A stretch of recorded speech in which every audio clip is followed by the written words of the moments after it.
Good morning, everybody. Is it still morning? It's almost morning. I don't know anymore. And thank you for joining me, Patrick. Thanks for coming on. I know you've got you guys are busy over there at ArtsQuest for sure. That's the understatement of the year, probably. Everywhere, every business right now. Everybody's very, very nervous, and we'll get into a little bit more detail in a second. But I also wanted to introduce one of our panelists, Patrick Brogan, who is a very, very smart man that you should listen to. Patrick is the Chief Programming Officer at ArtsQuest, and I think everybody on the call today is in the eastern part of Pennsylvania. But for those of you watching this later, if you're not familiar with ArtsQuest, it is a large arts nonprofit based in Bethlehem, Pennsylvania. It is the presenter of Music Fest, which runs for 10 days in August every year, going on 35 plus years now. It is the largest free music festival in the United States. And Patrick is integral in that organization to booking all the artists and making that enterprise run. So a massive task, Patrick. Thanks for joining us. Thanks for having me. It's a great staff I get to work with here that only makes me look smart. Patrick, you see that okay? Looking good. Oh, okay, great. Okay, so also joining us in a few moments is Gerard Longo. Gerard used to be based in the Lehigh Valley. He has since moved to Nashville, Tennessee, and he's the founder of a website called Underground Music Collective, and really is one of the hardest working people in terms of supporting independent artists, presenting events, writing concert reviews, writing reviews of recordings. He's really out in the trenches, and he's got a great perspective from another part of the country.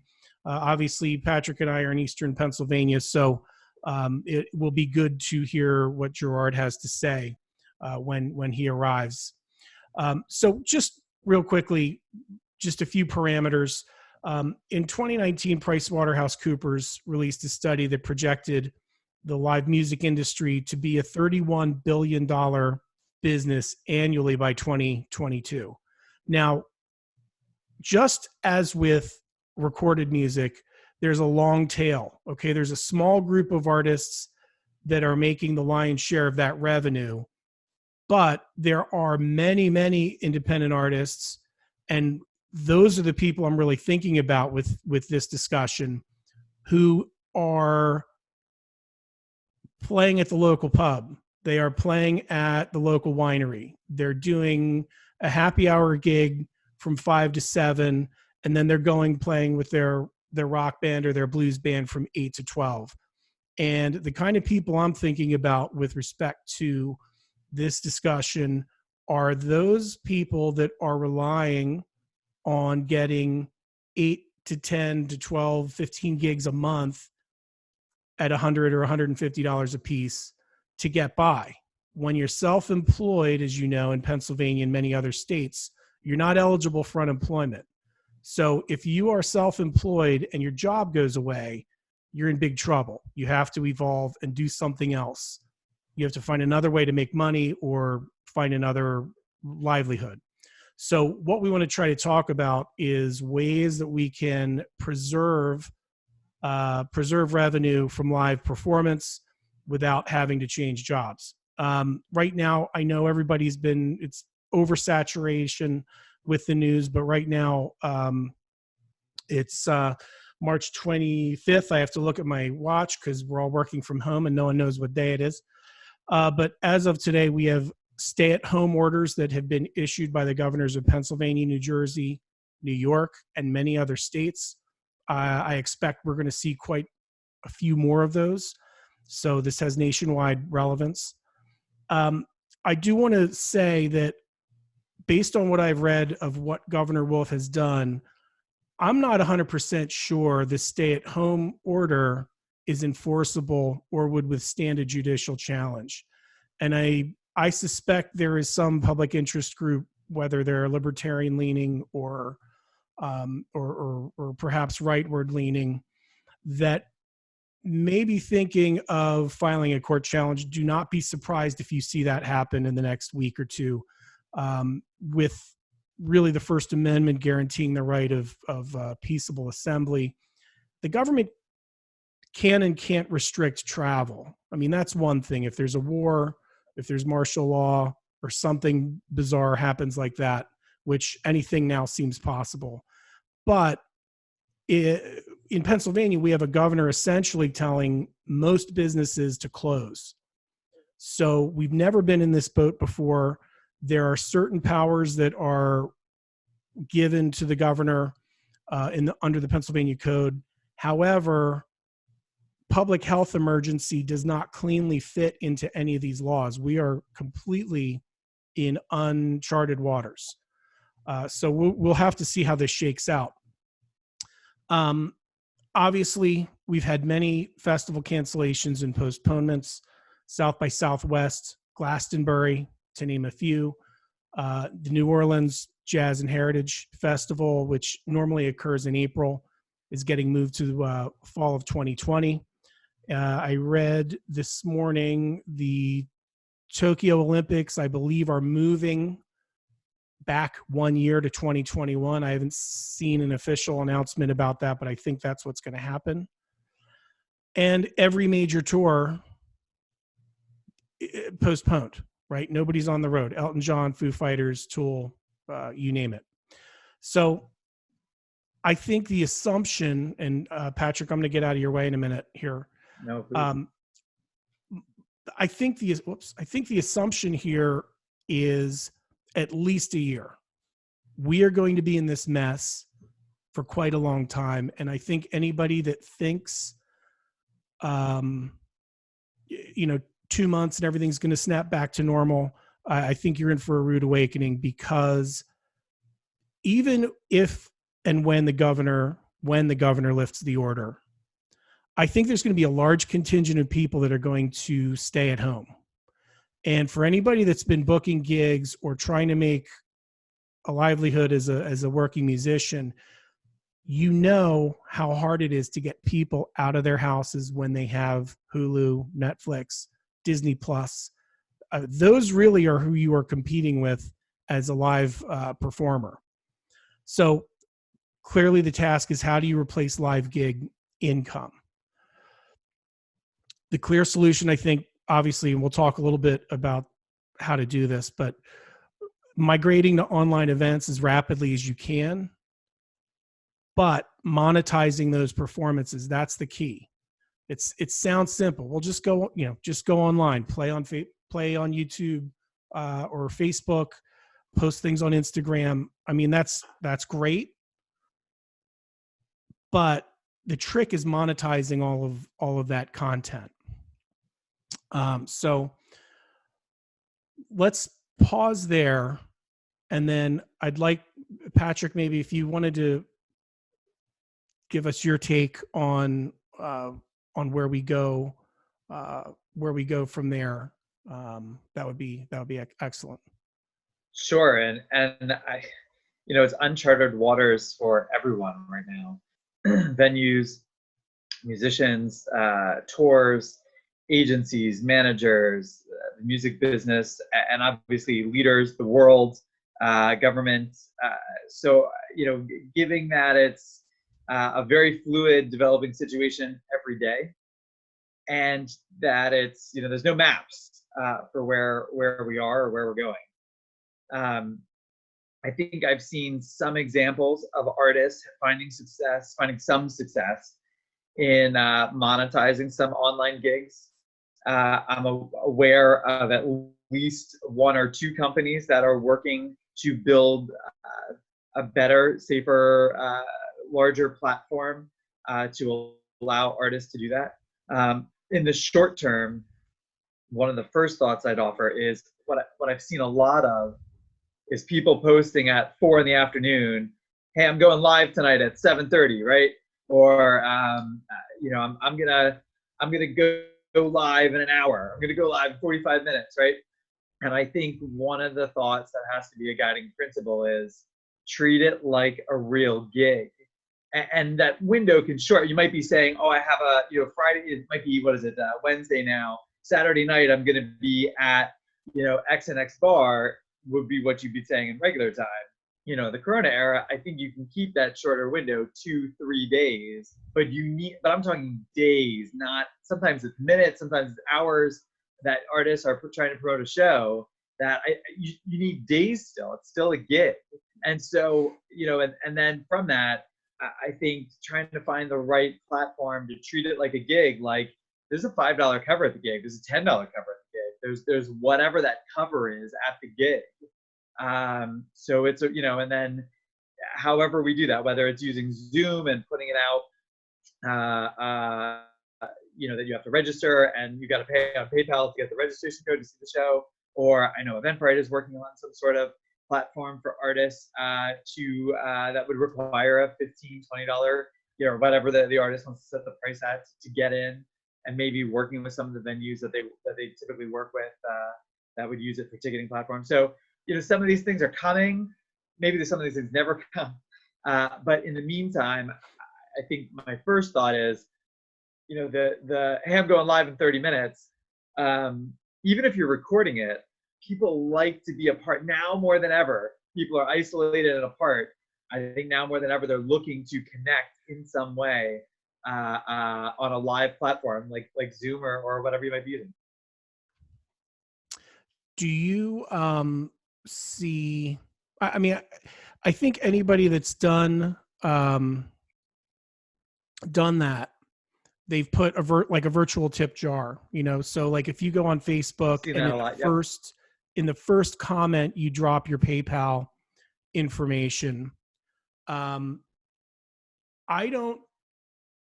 think there is a psychology that we're going to have to get music fans on board with.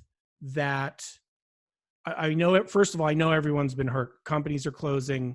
The hospitality industry, travel, everybody's getting beat up by this.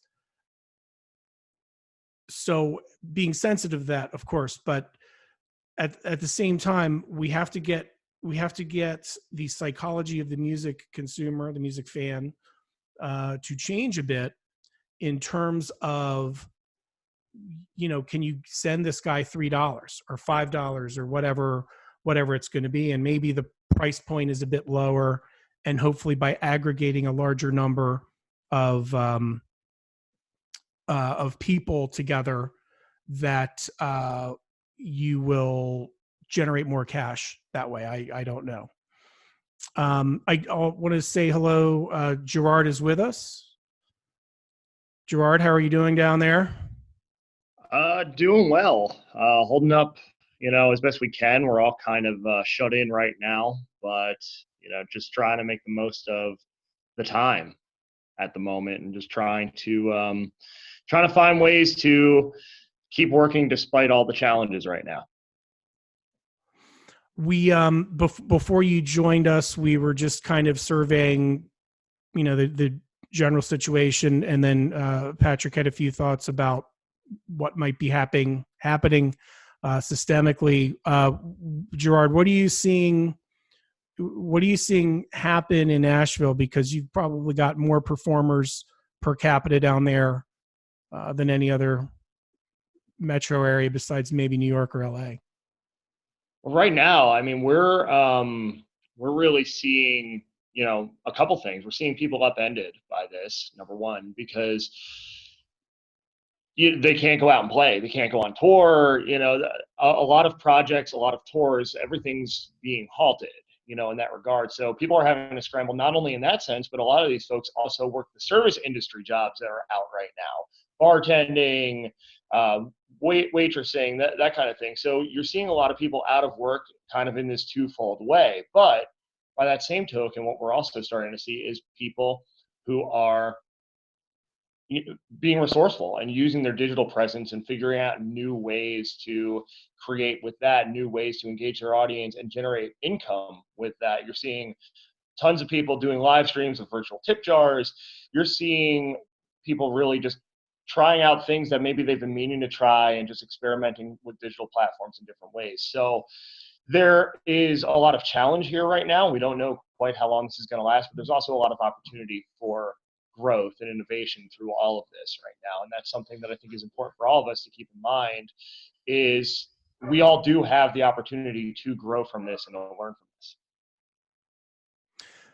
With respect to the delivery system, if you will,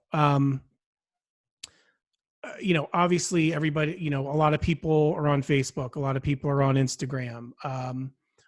Do you see any trends emerging in terms of, wow, this really looks like the go-to platform? Like, for example, I see a lot of articles now pushing Twitch because Twitch has a more seamless integration, because that's how all the gamers, that are posting gameplay video, that's how they're all getting paid. They're all getting paid on Twitch or on Steam, for example. That's typically been a platform I would think of for, again, for gaming, not for music. Anything you have seen that would support or contradict that, just out of curiosity? I've definitely seen an increase of people using Twitch for their live streams. Certainly something that musicians are rapidly becoming acquainted with. Also, Instagram has been huge. I mean, you see tons of live streams pretty much any time of the day right now on Instagram. It's a little less sophisticated in that regard, as far as, the quality of the stream, but it is a good way to just quickly hop on, play some music for your following, engage your following, and maybe generate some virtual tips.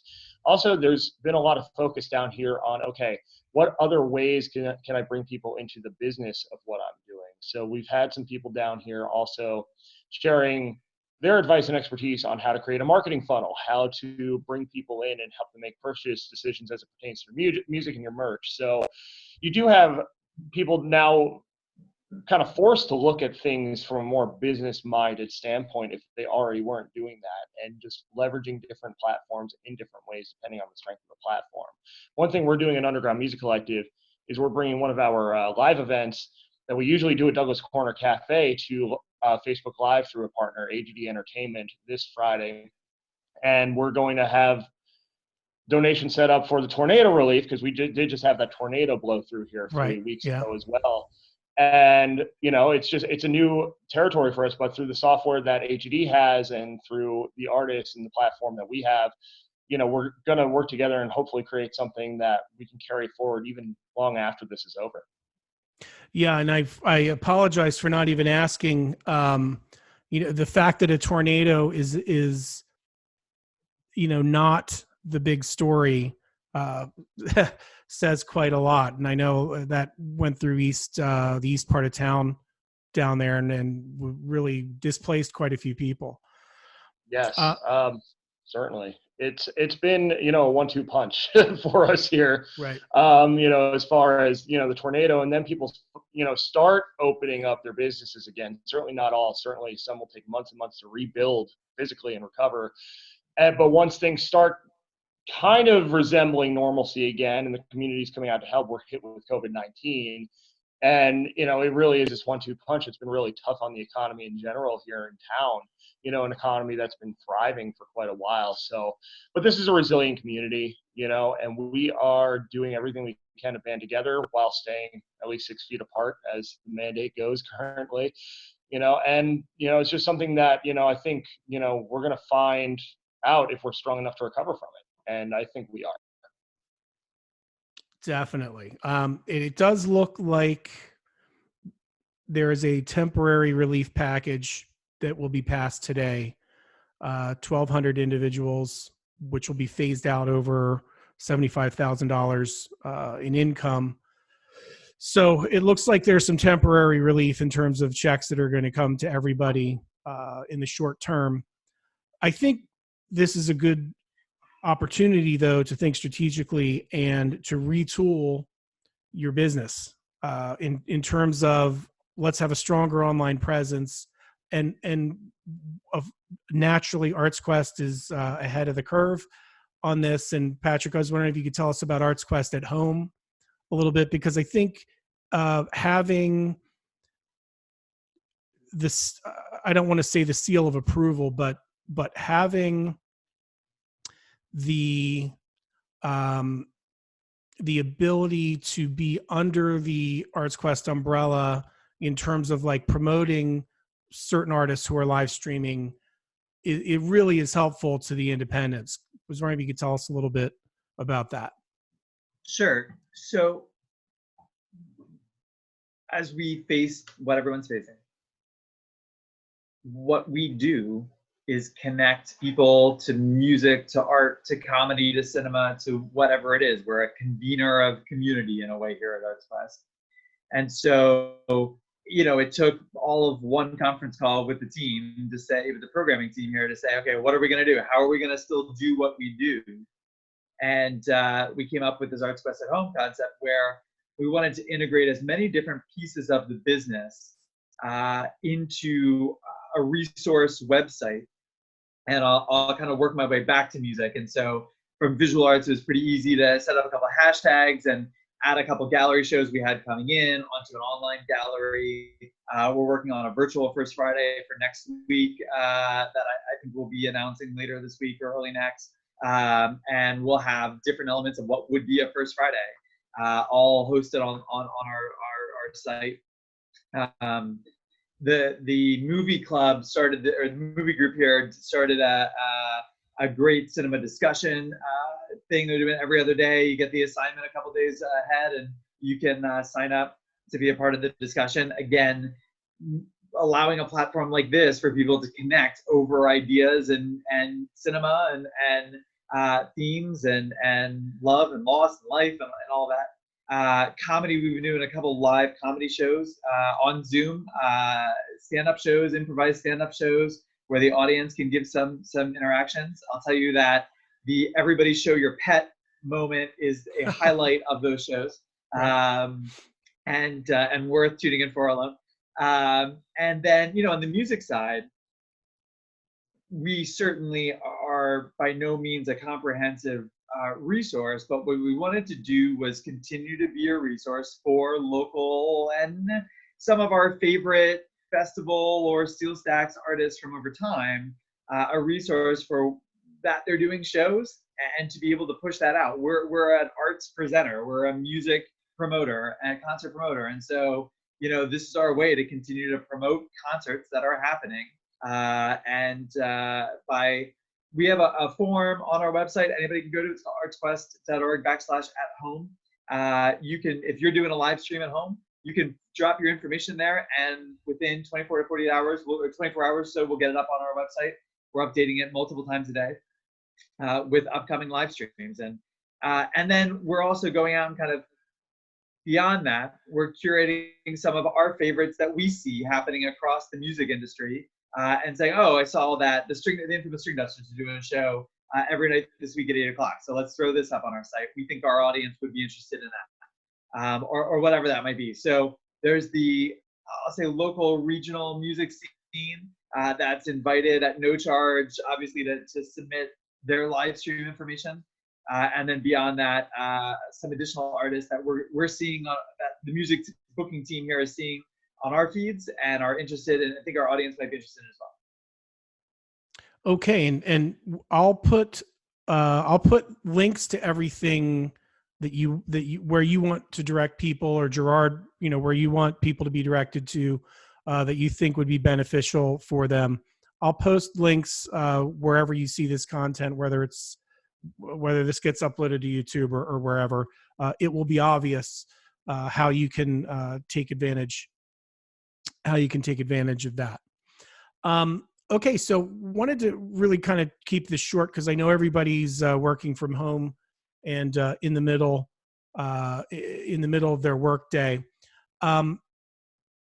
One thing that I think is important to consider is building a subscription model for your fans, and that builds in some regularity to your income stream. And the first thing you've got to do, and I can't get back to my screen because, but in any event, the first thing you've got to do is identify your ideal customer. This is like building a business in any other industry right now. So you want to define who that person is very specifically, and you may start with something as obvious as who are my YouTube subscribers, who are my Facebook followers, and then try to go from them out one degree. Consider what you think, how many of those people you need at a reasonable number to support you. So if you lost $1,500 a month in income, then how many people do you need to pay you every month to get you back to that number or close to it? So maybe that's 200 people at $5. Maybe it's 500 people at $5. I mean, the answer will be different for everybody. I think presentation is going to be very huge. Obviously, if you didn't know who Zoom video conferencing was before this happened, now you know. I'm seeing resources like B&H Photo and Video, which is a great online resource for cameras, lighting equipment, microphones, advertising like crazy. And there's going to be a little bit of a learning curve in terms of all of those technical aspects. But for sure, the quality of your presentation is going to become really important, because now you are competing. You're not just competing against the other bands that are in your town, you're competing against everybody worldwide, and you are competing against Hulu, and you are competing against Disney Plus, YouTube, all of the binge watching, things that people are doing at home now for hours and hours. So for musicians, it will get tougher before it gets easier, I think, for sure. I like Patreon. I think it's a good platform. There's no out-of-pocket costs. Patreon is compensated on a percentage basis of the money that you generate from your followers. So it's not a site that costs $29 or $59 a month to belong to. And I think you've got to figure out a very easy way for people to get money to you, whether it's Venmo. A lot of people, in my experience, are resistant to PayPal for some reason. Venmo, Zelle, I mean, you name it. There are many, many online payment companies now. The real irony here is Venmo is owned by PayPal. It's the same company, yet people's reactions to it are quite different. So that's all I have for today. And, I really wanted to thank everybody, Gerard and Patrick especially, for spending some time today with us. And I hope we all are getting in and out of this in one piece, and everybody stays safe. And please listen to your medical health professionals and stay home, or at least keep your distance. So everybody, thank you very much, and stay safe. And we will all be together again, hopefully very soon. Cheers to that. All right. Thanks, Bryan. Thank you, everybody. Take care. Have a great day.